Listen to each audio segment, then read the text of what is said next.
Salomón hizo una alianza con el faraón, rey de Egipto, y se casó con una de sus hijas. Se la llevó a vivir a la ciudad de David, mientras terminaba de construir su palacio, el templo del Señor y la muralla que rodeaba la ciudad. En ese tiempo, el pueblo de Israel sacrificaba sus ofrendas en los lugares de culto de la región, porque todavía no se había construido un templo en honor al nombre del Señor. Salomón amaba al Señor y seguía todos los decretos de su padre David. Sin embargo, él también ofrecía sacrificios y quemaba incienso en los lugares de culto de la región. El más importante de esos lugares de culto se encontraba en Gabaón, así que el rey fue ahí y sacrificó 1000 ofrendas quemadas. Esa noche el Señor se le apareció a Salomón y Dios le dijo: ¿Qué es lo que quieres? Pídeme y yo te lo daré. Salomón contestó: Tú mostraste fiel amor hacia tu siervo David, mi padre, un hombre transparente y leal, quien te fue fiel. Hoy sigues mostrándole tu fiel amor al darle un hijo que se siente en su trono. Ahora pues, Señor, mi Dios, tú me has hecho rey en lugar de mi padre David, pero soy como un niño pequeño que no sabe por dónde ir. Sin embargo, aquí estoy en medio de tu pueblo escogido, una nación tan grande y numerosa que no se puede contar. Dame un corazón comprensivo para que pueda gobernar bien a tu pueblo y sepa la diferencia entre el bien y el mal. Pues, ¿quién puede gobernar por su propia cuenta a este gran pueblo tuyo? Al Señor le agradó que Salomón pidiera sabiduría, así que le respondió: Como pediste sabiduría para gobernar a mi pueblo con justicia, y no has pedido una larga vida, ni riqueza, ni la muerte de tus enemigos, te concederé lo que me has pedido. Te daré un corazón sabio y comprensivo como nadie nunca ha tenido ni jamás tendrá. Además te daré lo que no me pediste, riquezas y fama. Ningún otro rey del mundo se comparará a ti por el resto de tu vida. Y si tú me sigues y obedeces mis decretos y mis mandatos como lo hizo tu padre David, también te daré una larga vida. Entonces Salomón se despertó y se dio cuenta de que había sido un sueño. Volvió a Jerusalén, se presentó delante del arca del pacto del Señor, y ahí sacrificó ofrendas quemadas y ofrendas de paz.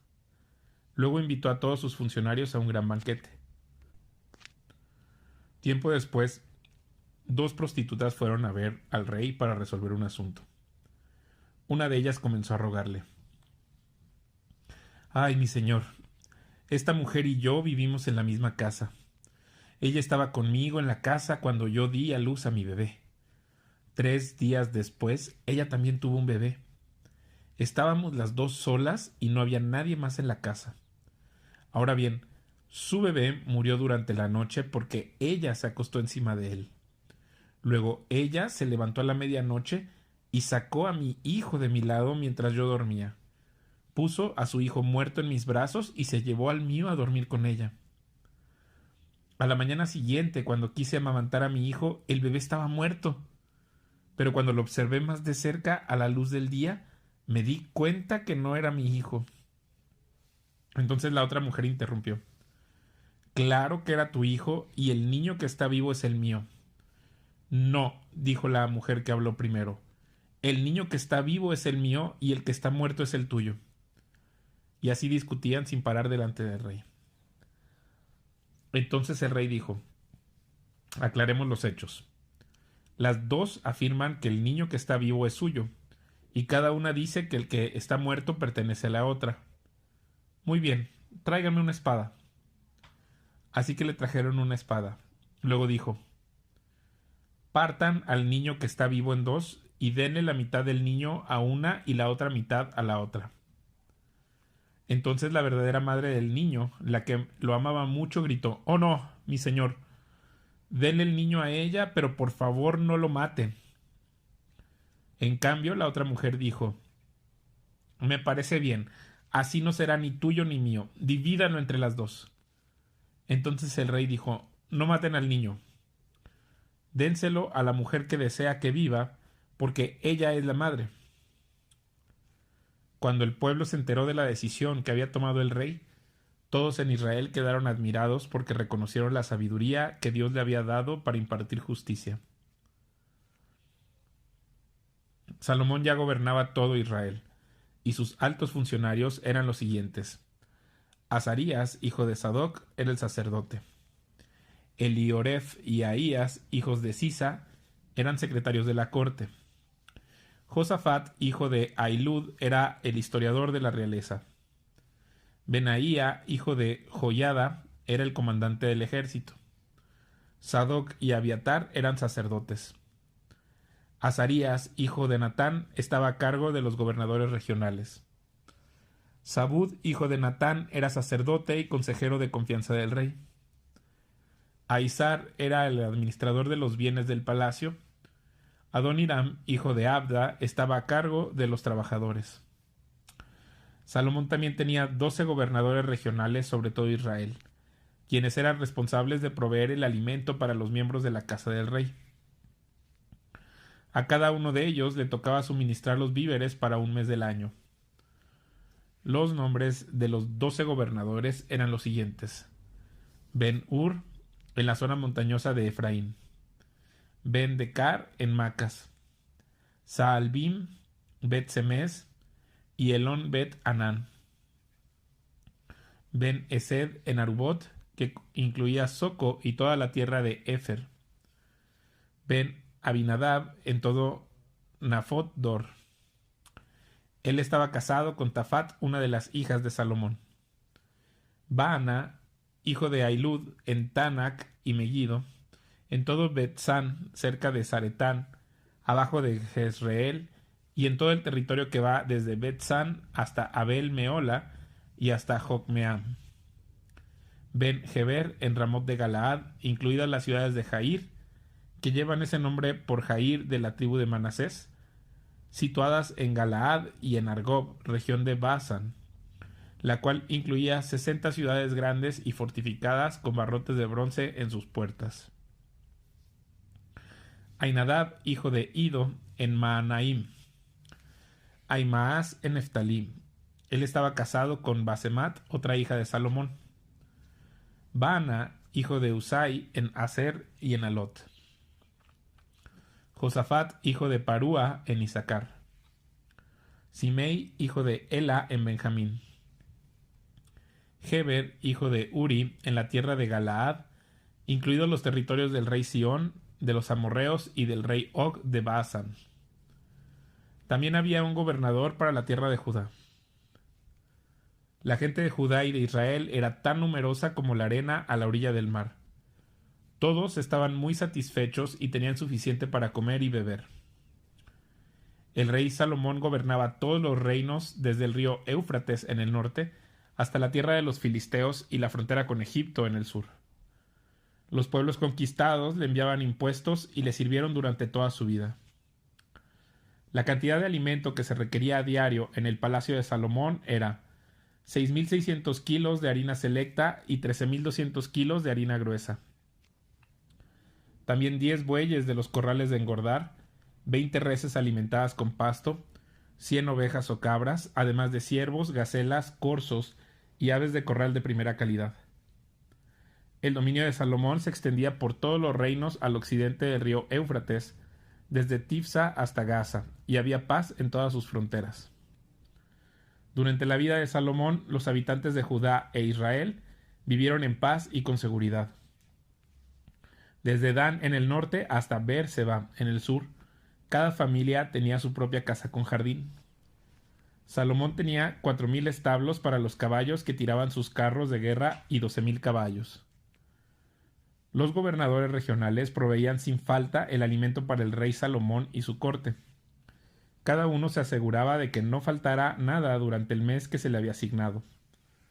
También llevaban suficiente cebada y paja para los caballos reales en los establos. Dios le dio a Salomón muchísima sabiduría y gran entendimiento y un conocimiento tan vasto como la arena a la orilla del mar. De hecho, su sabiduría superaba la de todos los sabios de Oriente y la de los sabios de Egipto. Era más sabio que cualquier otro, entre ellos Etán, el Ezraíta, y los hijos de Maol, Emán, Calcol y Darda. Su fama se extendía por todas las naciones vecinas. Compuso unos 3.000 proverbios y escribió 1.005 canciones. Podía hablar con autoridad acerca de todo tipo de plantas, desde el gran cedro del Líbano hasta el diminuto hisopo que crece en las grietas de las paredes. También era versado en materia de animales, aves, reptiles y peces. Y los reyes de todas las naciones enviaban a sus embajadores a escuchar la sabiduría de Salomón. Hiram, rey de Tiro, siempre había sido un amigo fiel del rey David. Cuando Hiram se enteró de que Salomón, hijo del rey David, era el nuevo rey de Israel, envió embajadores a felicitarlo. Entonces Salomón le respondió a Hiram con el siguiente mensaje: Tú sabes que mi padre David no pudo construir un templo para honrar el nombre del Señor su Dios, debido a la cantidad de guerras que le hicieron las naciones vecinas. No podía construir hasta que el Señor le diera la victoria sobre todos sus enemigos. Sin embargo, ahora el Señor mi Dios me ha dado paz en todo el territorio. No tengo enemigos y todo marcha bien. Así que tengo planeado construir un templo para honrar el nombre del Señor mi Dios, tal como él le había indicado a mi padre David. Pues el Señor le dijo: Tu hijo, a quien yo pondré en tu trono, construirá el templo para la honra de mi nombre. En consecuencia, ordena por favor que se corten cedros del Líbano para mí. Permite que mis hombres trabajen junto a los tuyos y yo pagaré a tus hombres el salario que tú pidas. Como bien sabes, no hay nadie por aquí que sepa cortar la madera como ustedes los sidonios. Cuando Hiram recibió el mensaje de Salomón, se puso muy contento y dijo: Alabado sea hoy el Señor por haberle dado a David un hijo sabio para que sea rey de la gran nación de Israel. Así que le envió la siguiente respuesta a Salomón: He recibido tu mensaje y te proporcionaré toda la madera de cedro y de ciprés que necesites. Mis siervos llevarán los troncos desde las montañas del Líbano hasta el mar Mediterráneo y los pondrán en forma de balsas para que floten a lo largo de la costa hacia el lugar que tú decidas. Luego desarmaremos las balsas para que ustedes puedan llevarse los troncos. Puedes pagarme proveyendo alimentos para mi casa. Entonces Hiram proporcionó toda la madera de cedro y ciprés que Salomón quiso.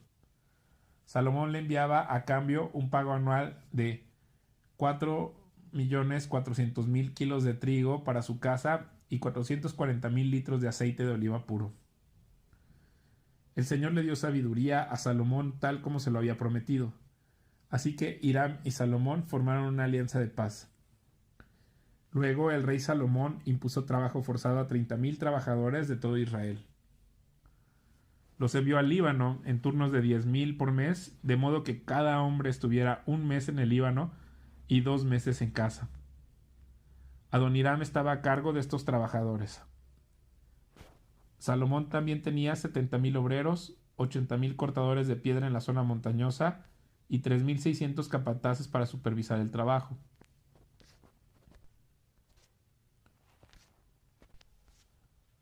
Por orden del rey, ellos extrajeron grandes bloques de piedra de la mejor calidad y les dieron forma para hacer los cimientos del templo. Hombres de la ciudad de Gebal ayudaron a los constructores de Salomón y de Hiram a preparar la madera y la piedra para el templo. Fue a mediados de la primavera, en el mes de Sif, durante el 4.º año de su reinado, que Salomón comenzó a construir el templo del Señor. Habían pasado 480 años desde el día en que el pueblo de Israel fue rescatado de su esclavitud en la tierra de Egipto. El templo que el rey Salomón construyó para el Señor medía 27 metros y medio de largo, 9 metros de ancho y 13 metros y medio de alto. La antesala que estaba al frente del templo medía 9 metros de ancho, coincidía con la anchura total del templo y se proyectaba 4 metros y medio hacia el frente. Salomón también hizo ventanas angostas y empotradas por todo el templo. A los costados del edificio y en la parte trasera construyó un complejo de habitaciones contra las paredes exteriores del templo. El complejo era de 3 pisos. El piso de abajo tenía un ancho de 2 metros con 30 centímetros, el piso de en medio 2 metros con 80 centímetros y el piso de arriba 3 metros con 20 centímetros. Las habitaciones estaban unidas a las paredes del templo mediante vigas apoyadas en cornisas que sobresalían de las paredes, de modo que las vigas no estaban insertadas dentro de las paredes mismas. Las piedras que se usaron en la construcción del templo se labraban en las canteras, de modo que no hubo ruido de martillo, ni de hacha, ni de ninguna otra herramienta de hierro en el lugar de la obra. La entrada al piso de abajo estaba en el lado sur del templo. Había una escalera de caracol para subir al piso de en medio y otro tramo de escaleras entre el piso de en medio y el piso de arriba. Una vez terminada la estructura del templo, Salomón puso un techo de vigas y tablas de cedro. Como ya se dijo, construyó un complejo de habitaciones contra 3 lados del edificio, unidas a las paredes del templo mediante vigas de cedro. Cada piso del complejo tenía una altura de 2 metros con 30 centímetros. Entonces el Señor le dio el siguiente mensaje a Salomón.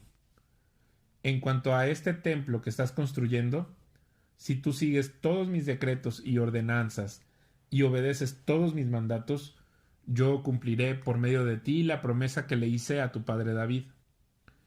Viviré entre los israelitas y nunca abandonaré a mi pueblo Israel. Así que Salomón terminó de construir el templo. Todo el interior, desde el piso hasta el techo, estaba recubierto con paneles de madera. Recubrió las paredes y el techo con paneles de cedro y para el piso utilizó tablas de ciprés.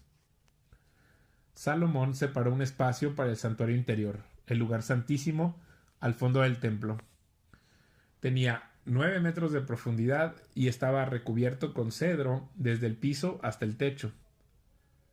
El salón principal del templo, fuera del lugar santísimo, medía 18 metros de largo.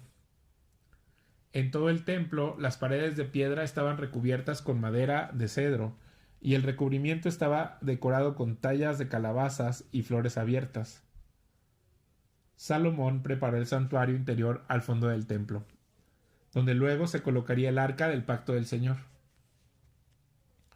Este santuario interior medía 9 metros de largo, 9 metros de ancho y 9 metros de alto.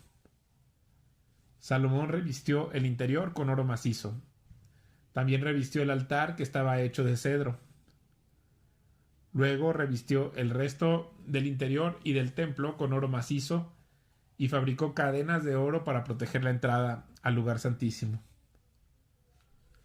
Así terminó de revestir con oro todo el templo, incluido el altar que pertenecía al lugar santísimo. Hizo además 2 querubines con madera de olivo silvestre y los puso en el santuario interior. Cada uno medía 4 metros y medio de altura.